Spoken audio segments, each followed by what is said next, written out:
Buenos días, mi nombre es Daniel López Vilchis y soy estudiante de Química Orgánica en el programa INER, en la Facultad de Ciencias de la Universidad Autónoma de San Luis Potosí.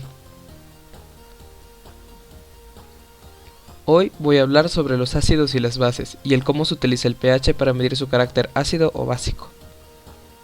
Para comenzar, hablemos sobre la teoría de Arrhenius o de disociación iónica. Postulada en 1884, propone que una sustancia electrolítica se disocia en agua, formando iones, de los cuales dependerá su categorización. Un ácido de Arrhenius es aquella sustancia eléctricamente neutra que en una disolución acuosa se disocia con la formación de protones H+.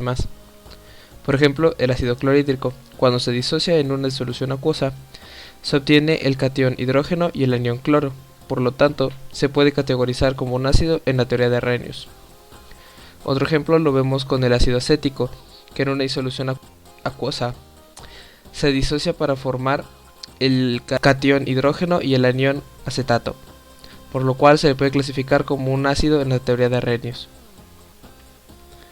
Arrhenius además encontró que existen las bases. Una base es una sustancia eléctricamente neutra que en disolución acuosa se disocia, permitiendo la formación de iones hidróxido o H-. Un ejemplo lo veremos en la base más común de todas, el hidróxido de sodio, que en disolución acuosa se obtiene una disociación en forma de iones sodio y iones hidróxido. Por lo tanto, se le puede clasificar como una base dentro de la teoría de Arrhenius. También se encontró una tercera particularidad, las reacciones de neutralización. Estas ocurren cuando un ácido y una base reaccionan entre sí. Al existir como producto cationes hidrógeno y aniones hidróxido, estos se unen para formar agua y dejando a los otros iones como espectadores en la reacción. Aquí tenemos el ejemplo del ácido clorhídrico con la base hidróxido de sodio. Cuando se reaccionan entre sí, se obtiene la sal cloruro de sodio y el agua como producto. La teoría de Arrhenius tiene varias limitaciones, entre las cuales se tiene como principales que se limita a explicar estos comportamientos únicamente en ambientes acuosos. Dice que los ácidos y bases deben ser sustancias eléctricamente neutras, pero hay sustancias iónicas que actúan como ácidos o bases. En esta teoría debe existir un catión H+ y un anión o H- para llevar a cabo la neutralización, pero existen ácidos y bases sin estos iones. Es por esta razón que 40 años después, los científicos Thomas Lowry y Johannes Brønsted crean la teoría que se llama transferencia de protones. Estos científicos la trabajaron paralelamente, por lo tanto lleva el nombre de los dos. Según ellos, los ácidos son una sustancia capaz de transferir o ceder protones H+ a otra, mientras que una base es aquella capaz de recibirlos. Con estos conceptos es muy fácil de notar que para ellos no puede existir una base sin un ácido ni viceversa. Esto es algo muy marcado que se verá con los ejemplos. Aquí se puede ver el ácido acético mezclado con agua líquida. Al reaccionar se obtiene el anión acetato y el catón oxonio o hidronio. Esta reacción es reversible porque está en equilibrio químico, siendo posible que el ion oxonio del producto actúe como un ácido al ceder un catión hidrógeno al acetato para producir ácido acético con agua. Esta reacción tiene un ácido y una base conjugados, puesto que del ácido que del lado de los reactivos viene a ser el ácido acético, se produce una base que es el anión acetato, y lo mismo con el agua, que viene siendo una base en los reactivos y un ácido en el producto. En esta tabla se ilustra de manera más sencilla, teniendo el par ácido-base de cada uno de los reactivos. Otro ejemplo lo vemos con el amoníaco y el agua. Cuando se unen se forma el catión amonio y se queda el hidróxido. El amoníaco es la base en los reactivos, mientras que el agua actúa como un ácido. Al hacerlos reaccionar se obtiene el catión amonio, junto con un anión hidróxido, de los cuales se puede obtener posteriormente el amoníaco y el agua.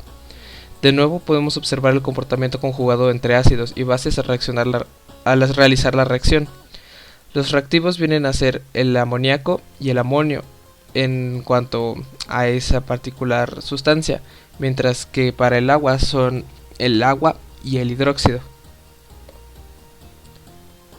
El agua es la clave. En los ejemplos anteriores se puede observar una particularidad: el agua actúa como un ácido o como una base según la acidez o basicidad de la molécula en la cual se reaccione. Esto sucede porque el agua pertenece a un grupo de sustancias conocidas como anfóteras, las cuales tienen este comportamiento que les permite ser ácido o base según la reacción. Las limitaciones en la teoría de Brønsted y Lowry disminuyeron en gran cantidad las de Arrhenius, Sin embargo, aún tiene la limitación de que debe existir un catión H+ en el ácido para cederle a la base.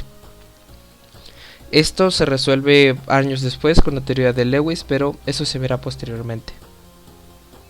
Ahora que se conoce el concepto de ácido y base más general, podemos hablar sobre el pH, que es la acidez o basicidad de las sustancias. Como se estableció antes, el agua es una molécula anfótera que tiene el comportamiento tanto de un ácido como de una base, dependiendo únicamente de la sustancia con la que se quiera reaccionar. Pero al reaccionar consigo misma, ¿qué sucede? El agua con el agua forma una reacción también reversible, que se obtiene hidronio y hidróxido. Esta reacción produce un equilibrio químico, por lo tanto tiene una constante, que viene a ser el agua. Se forma la siguiente expresión: K sub C es igual a la división de la cantidad de hidróxido y de hidronio que hay entre el agua al cuadrado. El agua es una constante dentro de esta ecuación, puesto que es un medio acuoso, entonces se le sacará de la ecuación de la siguiente manera.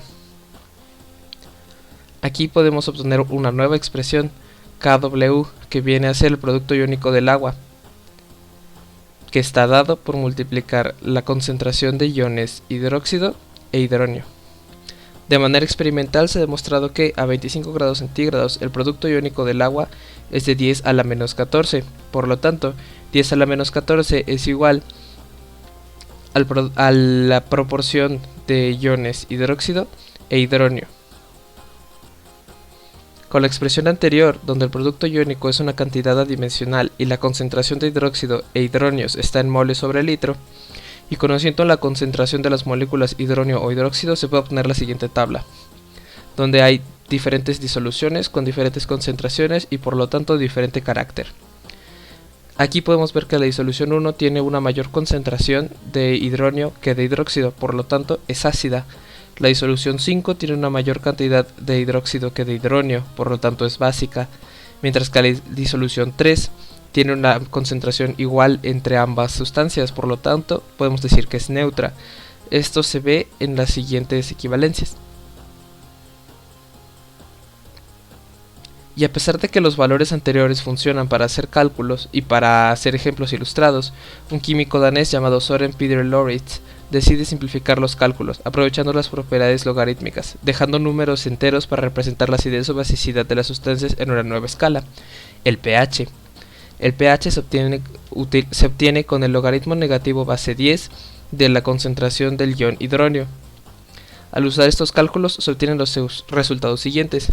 La tabla se ha modificado, se le añade una nueva columna, donde se agrega el pH. Como vimos anteriormente, la disolución 1 es ácida y ahora su pH es de 2. La disolución 5, que era básica, tiene un pH de 13 y la 3, que es neutra, de 7. Pero esto no deja de lado la cantidad de hidróxido en las sustancias, puesto que también se creó el pOH, que se define por la ecuación pOH igual al logaritmo base 10 negativo de la concentración de ion hidróxido en la sustancia. Realizando los cálculos, la tabla obtiene una nueva columna, donde el pOH de la disolución ácida 1 es de 12, el pOH de la disolución básica 5 es 1 y el pOH de la disolución 3, que era neutra, sigue siendo 7. La tabla al expandirse nos deja la manera en la que se pueden obtener los caracteres ácidos y básicos o neutros de las sustancias en términos de pH o de pOH, aunque comúnmente se utiliza la escala de pH más que la de pOH. Aquí tenemos las igualdades, donde el pH es menor que 7, tenemos una sustancia ácida.